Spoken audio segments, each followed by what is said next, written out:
যেটা গুরুত্বপূর্ণ সেটাকেই বেছে নিতে জীবনে। হালেলুয়া। টিভি গুরুত্বপূর্ণ, টিভি ভালো জিনিস, নিউজ দেখবার জন্য, কিন্তু টিভি যেন আমাদের আত্মিক জীবনটা কেড়ে না নেয়। টিভি যেন যিশুর সঙ্গে সময় কাটানোর সময়টাকে কেড়ে না নেয়। মোবাইল দেখা গুরুত্বপূর্ণ, ভালো, মোবাইল চালানো ভালো, কিন্তু সেই মোবাইল যেন আমার পড়াশোনার জীবনটাকে কেড়ে না নেয়। সেই মোবাইল যেন ঈশ্বরের সঙ্গে কাটানোর সময়টা কেড়ে না নেয়। সেই মোবাইল যেন বাইবেল পড়ার সময় কেড়ে না নেয় আমার জীবন থেকে।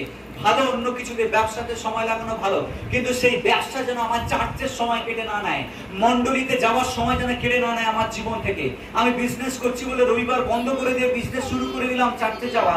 প্রিয় বিশ্বাসী, এটা ঈশ্বর অপমান ছাড়া আর কিছু নয়।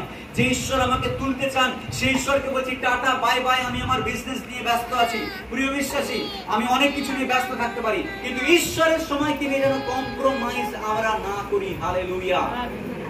ঈশ্বরের সময়কে যদি আমরা কম্প্রোমাইজ করি, তাহলে কে আছে এই পৃথিবীতে আমাদেরকে আশীর্বাদ করবে? অনেকে ভুলে যায় যে আজকে সানডে। এটা